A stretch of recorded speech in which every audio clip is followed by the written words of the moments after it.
Hello les gamers, c'est Multigames et on se retrouve aujourd'hui pour un petit top 10 des jeux les plus nuls du monde. Alors je tiens à préciser que c'est moi qui ai marqué les textes sur un bloc-notes. Donc si vous me voyez bugger, c'est tout simplement parce que j'ai un peu de mal à lire, parce que je suis un peu con. Alors à la première position on se retrouve avec E.T. sorti sur Atari en 1982. Injouable est le mot qui revient le plus lorsqu'on lit de nombreuses critiques de ce jeu. E.T. court dans la forêt essayant d'échapper aux membres du FBI et surtout devant faire particulièrement attention à ne pas tomber dans des trous. Le but, retrouver des bouts de téléphone martiens pour rappeler ses amis les extraterrestres. À la deuxième position, on se retrouve sur Amsoccer, sorti en 1986 sur Amstrad CPC.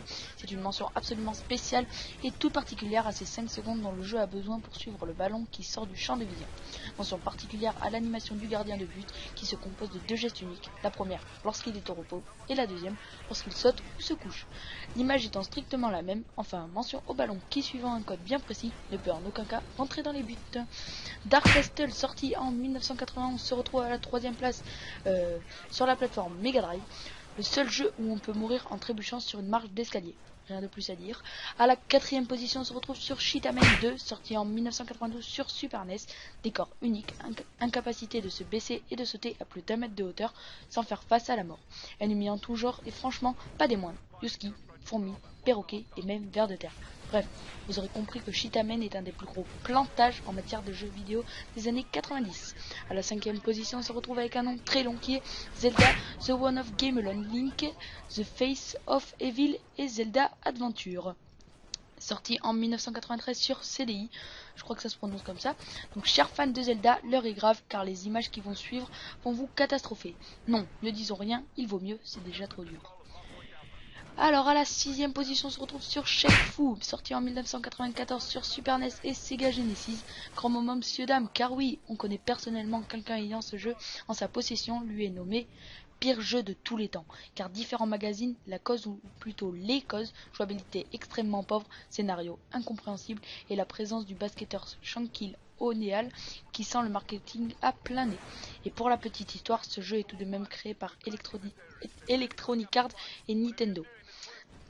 À la 7ème position, on se retrouve avec Bubsy 3D, sorti en 1997 sur PlayStation, un jeu qui se joue sous drogue, beaucoup de drogue. À la 8ème position, on se retrouve sur Superman 64, sorti en 1999 sur Nintendo 64. J'ai dit Superman 64? Oui, je crois. Donc sorti bien évidemment sur Nintendo 64. Le jeu vidéo n'arrive pas à échapper à la fameuse malédiction Superman. Jouabilité pauvre, graphisme moche, disons-le, et scénario bidon font de ce jeu un des pires de la Nintendo 64. À la 9ème position, on se retrouve sur Paris-Marseille Racing 2, sorti en 2002 sur PS2. Folie française de ce jeu, course se déroule dans le nombre incroyable de 3 villes, Paris, Lyon et Marseille, et possède pas moins de 2 circuits par ville. Là, on ne rigole plus, c'est énorme. Un des conducteurs sélectionnable et même pêcheur au Havre. Et non, ce n'est pas du second degré. Quand on veut faire différent, des fois, on fait juste mal. Et en dernière position, on se retrouve sur un jeu vraiment bidon qui est Big Rigs Over the Road Racing, sorti en 2003 sur PC. Un jeu de course de camion qui a été mis à la vente avant même d'avoir été fini.